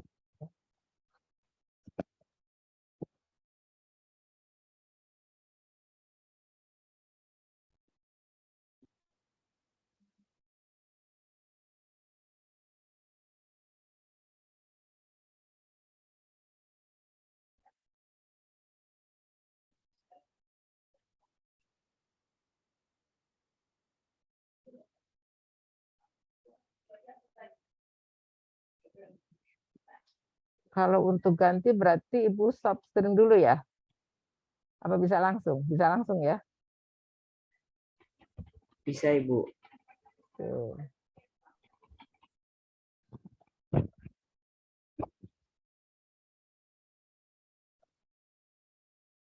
Baik untuk yang ini baru tadi sudah disampaikan. Jadi kalau seseorang yang sudah tadi penyakitnya itu sudah disampaikan oleh kelompok penyebab Mycobacterium tuberculosis gitu ya. Mycobacterium tuberculosis jadi penyebab TB itu adalah kuman ya. Jadi kalau orang dengan ini yang digambarkan orang TB dengan masuk ke sampai muntah darah ya. Sudah begitu. Sebentar.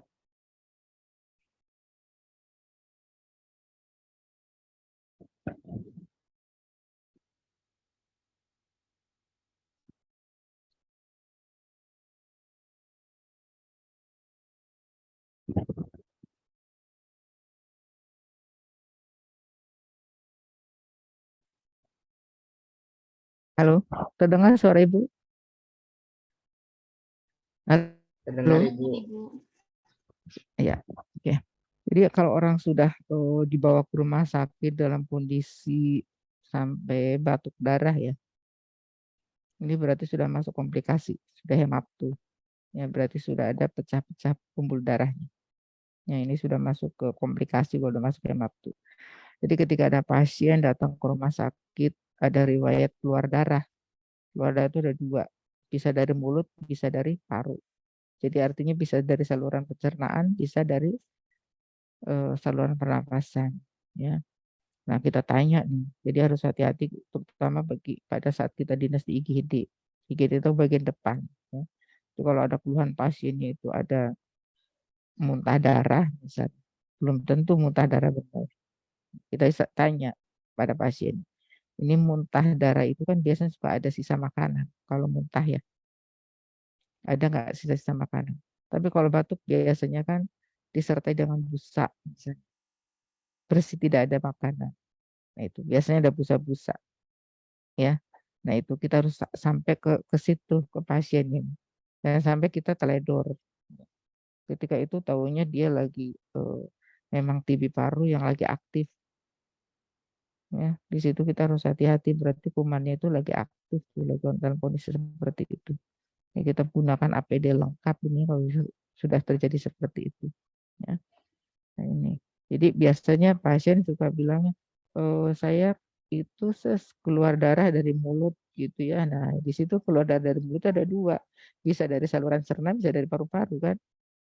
Nah itu ya, kalau sudah dari paru-paru berarti kita harus waspada betul bahwa dia adalah TB paru. TB paru yang sudah komplikasi. Ya. Nah itu, ini bentuk kumannya seperti ini. Ya. Bentuknya itu berbentuk batang. Ya. Ini adalah jenis kuman TB ya.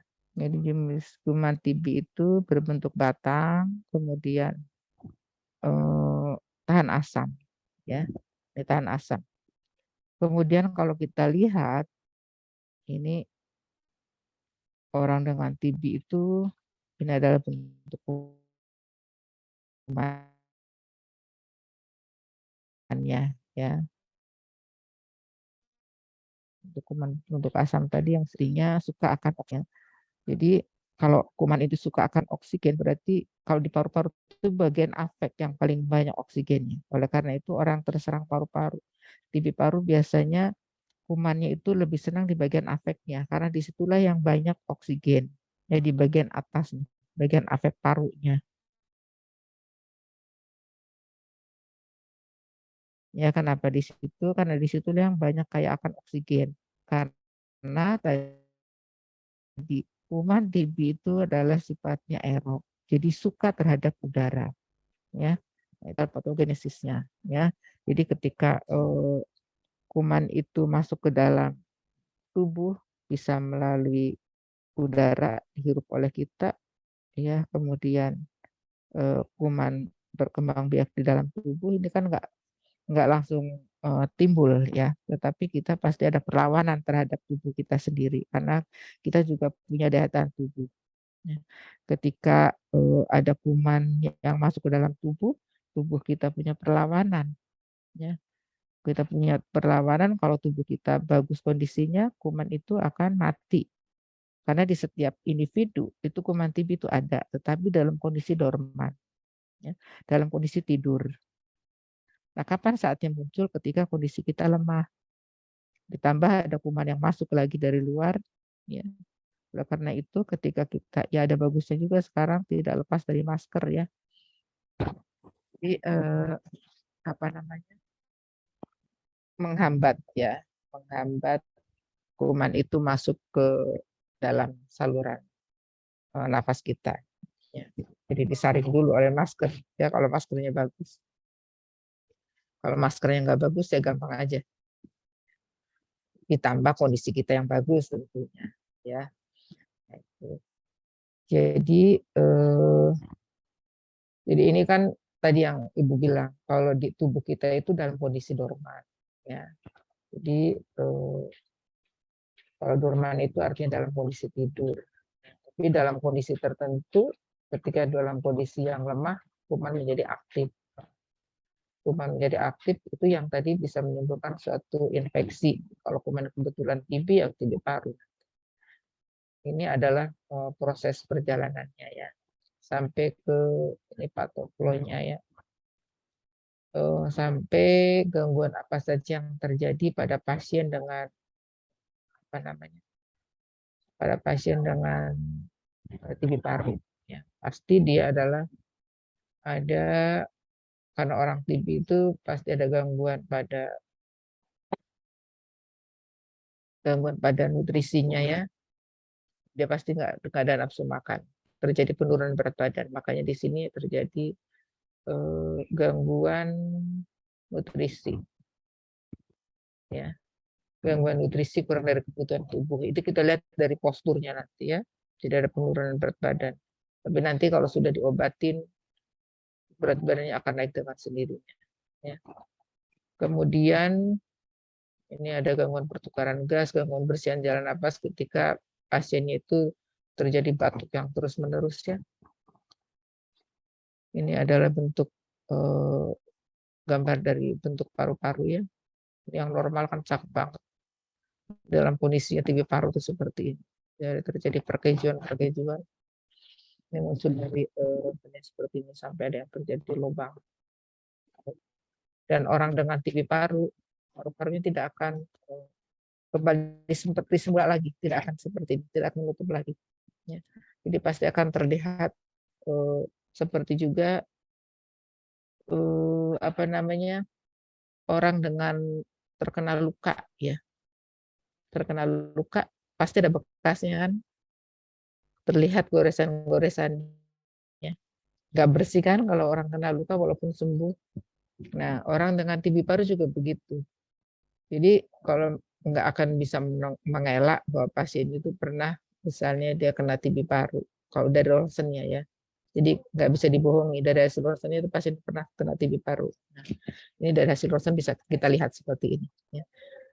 Jadi gambaran dari ronsennya sudah jelas ada. Nah, yang tidak kalah pentingnya ini kan gejala-gejalanya ya. Tadi yang sudah Ibu sampaikan, ada sesak nafasnya, batuk darahnya ini, batuk darah atau hemaptu ya. Kemudian yang jelas paling gejala awal paling itu adalah adanya demam. Ya, kemudian ada sesak nafas, ada batuk yang tidak sembuh-sembuh sampai 3 minggu, saya nggak sembuh-sembuh dari batuknya. Misalnya dia berusaha sudah minum obat-obat batuk, tapi nggak bisa sembuh juga dan keluar keringat malam. Berat badannya turun, terlihat di situ. Ini gejala-gejala yang umumnya. Nah, kemudian kalau sudah terjadi seperti itu, berarti kan ini kan baru gejala. Ya, untuk memastikannya kan harus ada pemeriksaan. Biasanya pasien pasti disuruh periksa sputum BTA. Ya, sputum BTA diperiksa 3 kali berturut-turut. Ya, nanti hasilnya positif atau negatif. Kemudian selain itu juga pemeriksaan foto, ya, foto torak. Foto torak, pemeriksaan LED. Kalau pemeriksaan LED itu laju darah biasanya tinggi, ya karena ada infeksi, jadi biasanya tinggi. Kemudian uji tuberkulin ini biasanya dengan tes tuberkulin ya, hasilnya biasa positif. Ya. Kalau histopatologisnya pada paru terjadi perkejuan. Nah, ini yang terjadi ketika pasien dilakukan pemeriksaan penunjang. Ya, nah ini klasifikasinya. Klasifikasi TB paru itu ada positif dan negatif. Sini Mbak Umi. Sebentar ya. Sebentar ya. Nggak usah lah, orang udah. Nggak usah. Sebentar ya. Mungkin itunya iya yang lebih-lebihnya yang mana yang udah masuk utama, yang mana yang masuk bukan lebih. Ini aku udah. Ini yang utama, bawahnya bukan lebih. Oke ya. Bentar ya Mbak. Ya, jadi yang pertama itu adalah sputum beta positif. Jadi ada pemeriksaan itu hasil sputum BTA-nya itu positif. Ya, kemudian yang berikutnya adalah pemeriksaan radiologisnya. Ya, ini yang dihasilkan ketika pasien ini terkena TB paru. Ya. Kemudian apa yang harus dilakukan ketika misalnya pasien sudah positif TB paru? Pasti kan harus dilakukan penata laksanaannya. Ya, kalau ada TB paru sekarang ini kan pemerintah juga sudah memberikan pengobatan gratis ya di puskesmas. Jadi kalau misalnya ketika kita pengapas ada ditemukan kondisi seperti ini bisa langsung dibawa ke puskesmas dengan pengobatan gratis. Pengobatannya itu ada 6 bulan, ada yang 9 bulan ya. Kalau TB kelenjar biasanya 9 bulan ya. Kalau yang TB paru 6 bulan. Jadi TB itu bisa banyak ya macamnya. Ada TB kelenjar, ada TB paru, ada TB tulang, tergantung dari kuman itu bersarangnya di mana. Kalau di tulang berarti TB tulang, tapi nama kumannya tetap ya, tuberkulosis dan pengobatannya hanya itu juga. Walaupun itu ada di tulang, walaupun itu ada di kelenjar, ya walaupun mungkin ada di usus, TB usus, ya tetap obatnya itu sama. Sama juga yang di paru. Ya. Jadi pengobatannya obatnya hanya itu. Jadi tidak ada obat-obatan yang lain. Nah, obat-obatannya apa saja? Ini biasanya obat-obatannya ini. Ya, jadi ada jenis obat ya. Ada INH ya, kemudian ada rifampicin, ada furosemide. Nah, ini biasanya kita sebut dengan Z-nya ethambutol E. Nah, sama streptomycin. Nah, ini pengobatan hanya obat ini yang bisa digunakan untuk pasien TB paru. Nah, ada 4 jenis obat yang dikonsumsi ketika orang tersebut mengalami TB paru. Nah, ini fasenya itu berbeda-beda. Jadi, misalnya pasien 6 bulan mendapatkan pengobatan, tidak 4-4-nya ini terus diminum. Ya. Jadi, ini selama 4 bulan, selama 2 bulan, INH, rifampicin, furosemide, dan ethambutol itu diminum selama 2 bulan. Ya. Memang banyak nih obatnya, ada 4 macam. Ada 4 macam diminum, ya. Ada 5 bukan 4, ada 5 macam diminum. Kemudian bukan 5 tapi 4 ya, 4. INH, rifampicin, furosemide, sama ethambutol ada 4 macam. Itu diminum sekaligus setiap hari. Ya, diminum 5 macam ini. Tetapi obat yang sekarang itu ada yang sudah digabung. Ya, jadi pasien hanya minum itu dalam 1 minggu. Jadi hanya diminum 2. Ya ini. Bukan 2 ya. Ini 2 bulan, ini diminum ya. Jadi isoniazid, rifampicin, furosemide, dan ethambutol itu 2 bulan diminum ya pengobatannya. Jadi nggak ada obat-obatan lain, hanya ini. Kemudian setelah itu nanti di ronsen setelah 2 bulan pasien dilakukan fototorak ya. lihat perkembangannya. Jadi pasien juga disuruh konsumsi vitamin juga ya, karena berat badannya kan tadi turun ya, ada penurunan berat badan. Jadi pasien harus mengkonsumsi vitamin untuk meningkatkan daya tahan tubuh, termasuk meningkatkan berat badan. Ya, suruh minum vitamin.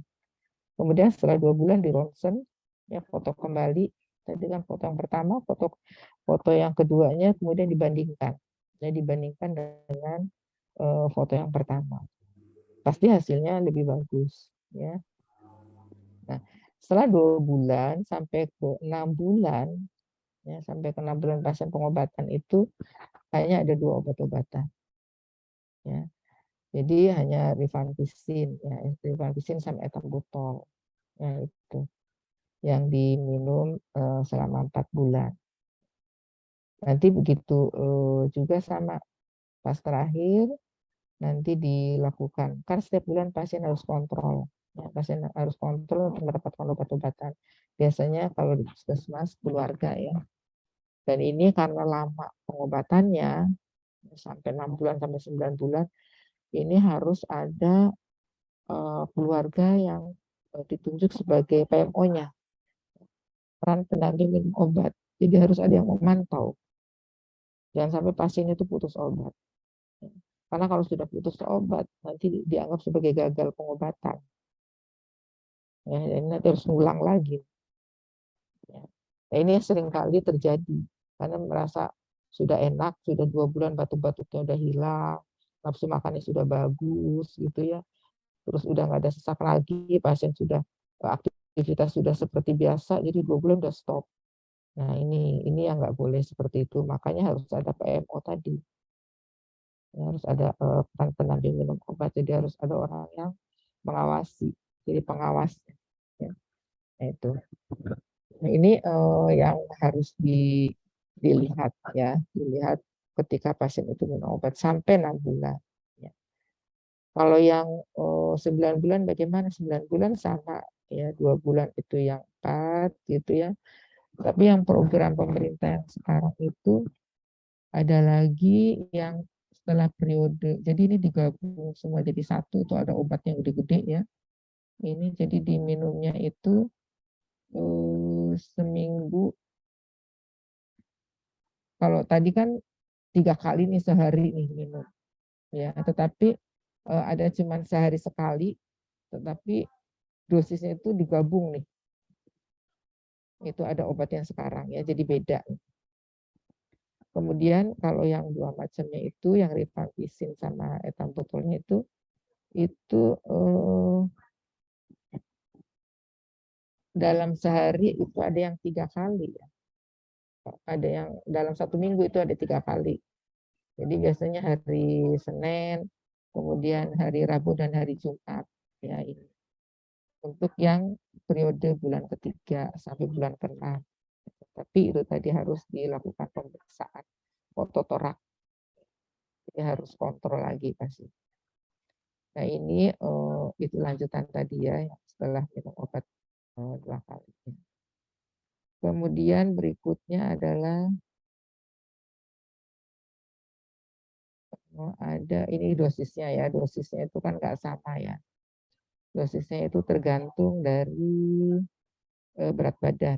Ya, ini tergantung dari berat badan. Ini dosis obatnya. Ya. Kalau berat badannya lebih dari 60 dosisnya, ya hanya sekian. Kemudian rifampicin sekian miligram, jadi nggak sama. Nah, yang harus ini adalah tadi dotnya ya, yang diawasi. Kemudian yang harus saudara ketahui adalah ini ujinya ya tadi sudah komplikasinya ya. Jadi ini asuhannya ya. Komplikasinya. Jadi komplikasi untuk minum obat ini adalah biasanya ada mual ya, ada mual. Dia membuat orang juga nafsu makannya menjadi menurun. Makanya harus dikasih obat anti mualnya. Kemudian ada tremor ya, bisa juga. Itu pengaruh-pengaruh obatnya. Nah, itu kalau terjadi seperti itu jangan dihentikan. Saudara harus kalau ditemukan kasus seperti itu harus datang kembali ke dokternya. Ya, tidak boleh dihentikan dulu. Nah, biasanya dikasih vitamin. kasih vitamin hepar karena obatnya banyak ya, sekali minum tadi 4 macam 3 kali minum gitu kan. Nah itu makanya harus kasih vitamin hati dan pasien harus banyak konsumsi air putih. Itu seringkali terjadi seperti itu.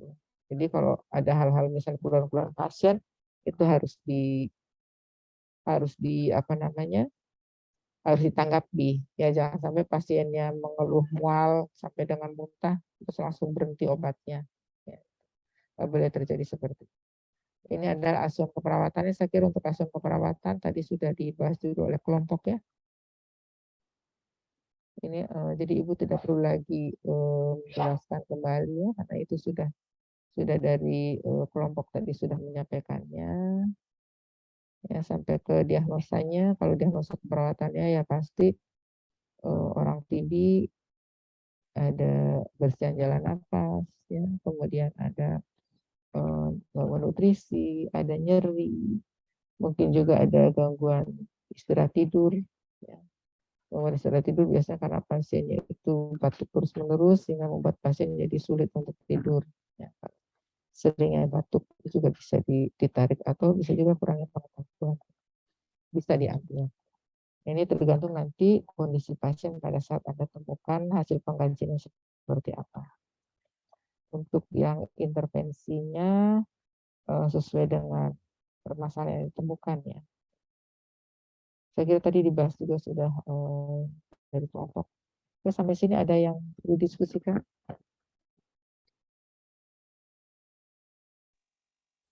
Izin masuk, Ibu. Ya. Perkenalkan, nama saya Ita Sylvia dari kelas 2 Banners. Izin bertanya, kan tadi itu ortopnea itu ketika posisi tidur itu sesak napas. Terus kalau duduk itu kan bisa jadi keadaan normal. Kan kalau pilek itu Bu suka kayak gitu ya Bu. Nah itu tuh kalau lama-lama tuh bisa memicu jadinya pernapasan abnormal ortopnea atau enggak Bu? Terima kasih. Kalau orang, oke, baik, bagus pertanyaan. Jadi kalau orang normal kan mestinya tidak akan terjadi seperti itu ya. Iya enggak? Tidak akan terjadi gangguan pada pernapasan, ortopnea, sesak nafas. Nggak akan terjadi. Jadi baik itu duduk maupun tiduran biasa aja kayak kita sekarang ini ya. Tapi pada orang-orang tertentu kan ada gangguan pada sistem pernapasannya, yang membuat dia itu ketika contoh misalnya bukan orang flu saja, contoh misalnya pada orang dengan gangguan jantung, ya, pada orang dekompensasi kordis, artinya ada pembesaran jantung. Nah, dia ketika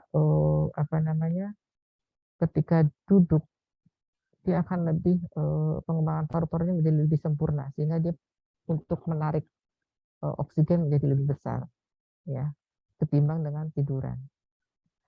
Kemudian kalau orang dengan flu, kalau orang flu itu jangan dibiarkan, apalagi sekarang ya. Kita di sini di kantor kalau ada orang flu itu kayak kalau bisa tuh suruh dirumahkan aja gitu ya sekarang ini. Istirahat di rumah aja deh kalau orang flu sekarang. Ya kan, karena kita khawatir flu-nya itu flu ada tambahan ini ya. Makanya suruh swab gitu kalau ada flu di kantor itu kan. Mungkin teman-teman kalian juga sama. Ya, suruh swab dulu gitu, takutnya ada positif misalnya gitu. Jadi kalau positif itu kan hindari. Nah kalau orang flu kan virus. Jadi usahakan diobatin flu-nya ya. Jangan dibiarkan. Diobatin takutnya virusnya bisa masuk ke otak bisa. Ya. Akibat dari flu-nya itu bisa sampai ke otak virusnya. Nah, tentunya kalau daya tahan tubuhnya buruk gitu ya, bisa kumannya jalan kemana-mana. Terserah dia mau jalurnya kemana. Sampai ke otak akibat dari flu. Oleh karena itu harus diobatin. Apakah bisa sampai ortopnu bisa seperti itu? Bisa saja. Ya, karena hidungnya tersumbat kan itu karena sumbatan. Orang dengan posisi duduk berbeda dengan orang posisi tiduran. Posisi duduk itu berarti kan paru-paru bisa mengembang secara maksimal. Posisi duduk ketika kita lakukan inspirasi. Jadi ketika kita inspirasi, itu paru-paru kita itu berkembang secara maksimal, berusaha untuk mendapatkan inspirasi ya, dengan cara maksimal, sehingga ventilasinya juga akan lebih bagus. Nah itu. Jadi kalau misalnya orang flu, ya itu bukan karena penyakit ya, tapi karena flu-nya tadi. Tapi bukan karena ada gangguan misalnya obstruksi. Obstruksinya itu bisa karena hidungnya tersumbat tadi, sehingga membuat pernapasannya menjadi sesak. Bisa. Ya. Bisa nggak terjadi ortopnu? Bisa. Tetapi kan sementara ortopnu artinya apa? Pernapasan sesak. Sesak itu bisa disebabkan karena faktor penyebabnya.